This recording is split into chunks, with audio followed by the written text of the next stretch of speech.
Assalamualaikum warahmatullahi wabarakatuh. Ya, siswa dan siswi kelas 6, baik itu kelas 6 Salahuddin dan kelas 6 Musamah. Alhamdulillah pada kesempatan ini Pak Hanafi ingin menyampaikan materi pendidikan agama Islam.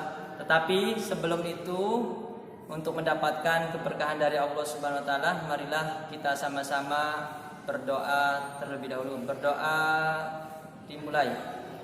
A'udzu billahi minasyaitonir rajim. Bismillahirrahmanirrahim. Rabbi zidni ilman nafi'a warzuqni fahman thayyiba. Rabbi shrah li sadri wa yassir li amri wahlul 'uqdatam min lisani yafqahu qawli. Amin. Ya, mudah-mudahan pembelajaran hari ini diberkahi sama Allah Subhanahu wa taala. Sebelumnya Bapak sapa terlebih dahulu. Bagaimana kabarnya antum semua hari ini? Alhamdulillah, luar biasa. Allahu Akbar. Yes. Ya, alhamdulillah. Insyaallah pada kesempatan ini Pak Hanafi ingin menyampaikan materi pembelajaran pendidikan agama Islam. Tapi sebelum itu Bapak tanya dulu, semuanya sudah punya buku PAI-nya? Ya, alhamdulillah, buku PAI untuk kelas 6 ya seperti ini bukunya. Insyaallah di dalam buku ini judulnya yaitu tentang pendidikan agama Islam dan budi pekerti. Di dalamnya itu ada 15 bab. Ya, insyaallah 15 bab ini akan kita selesaikan semua selama 1 tahun. Oleh karena itu tidak ada siswa kelas 6 yang ketinggalan untuk mengikuti pembelajaran PA ini. Ya, mudah-mudahan semuanya dimudahkan oleh Allah Subhanahu wa taala. Ya, untuk pembelajaran pertama kita akan membahas tentang surat Al-Kafirun. Tapi sebelumnya kita akan mengenal terlebih dahulu ya mengenai Al-Qur'an. Ya. Al-Qur'an yang sering antum baca merupakan kalam Allah atau perkataan Allah yang diturunkan kepada Nabi Muhammad SAW melalui perantara malaikat Jibril. Nah, di dalam Al-Quran ini terdapat 30 juz, 114 surat, 6.666 ayat. Jadi surat Al-Kafirun di dalam Al-Quran itu urutan ke-109. Kemudian jumlah ayatnya ada berapa? Ada 6 ayat. Berdasarkan cara turunnya atau tempat turunnya, Al-Quran itu terbagi menjadi 2. Ya, ada yang diturunkan di Madinah, kita sebut dengan istilah surat Madaniyah. Kemudian ada yang turun di Mekah, kita sebut dengan sebutan surat Makkiyah. Cirinya, kalau surat Madaniyah itu biasanya suratnya itu pendek. Tetapi kalau surat Makkiyah atau surat yang turun di Mekah itu biasanya suratnya panjang-panjang. Surat Al-Kafirun termasuk surat yang Madaniyah karena suratnya pendek-pendek. Ya, kemudian kenapa dinamai dengan surat Al-Kafirun?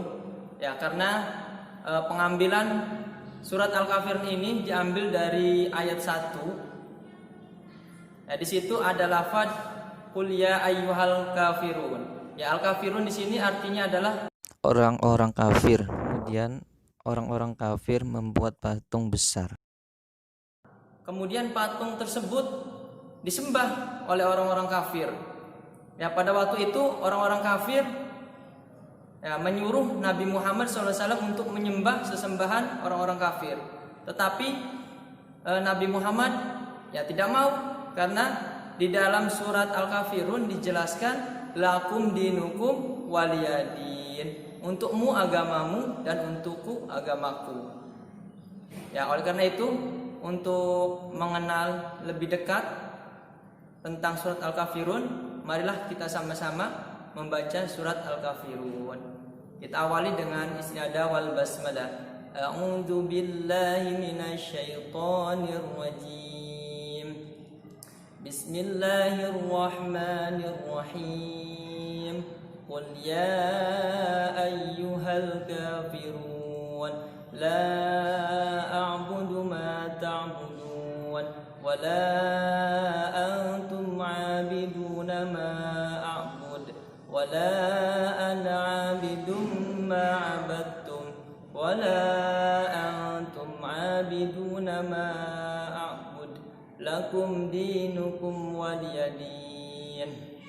Artinya, katakanlah Muhammad, wahai orang-orang kafir, aku tidak akan menyembah apa yang kamu sembah, dan kamu bukan penyembah apa yang aku sembah, dan aku tidak pernah menjadi penyembah apa yang kamu sembah, dan kamu tidak pernah pula menyembah apa yang aku sembah. Untukmu agamamu dan untukku agamaku. Ya, itulah penjelasan materi tentang surat Al-Kafirun. Ya, dapat kita simpulkan bahwa surat Al-Kafirun itu sekali lagi di dalam Al-Quran urutannya urutan ke-109. Kemudian jumlah ayatnya adalah 6 ayat. 6 ayat. Selanjutnya kepada siswa dan siswi kelas 6, ya, tugasnya yaitu menghafal surat Al-Kafirun beserta terjemahannya. Kemudian yang kedua adalah mengerjakan soal latihan halaman 11 sampai halaman 12. Nanti di pertemuan selanjutnya minggu depan Bapak akan cek hafalannya dan latihannya akan kita bahas. Demikianlah yang bisa Bapak sampaikan, kurang lebihnya mohon maaf. Bapak tutup dengan ucapan wassalamualaikum warahmatullahi wabarakatuh.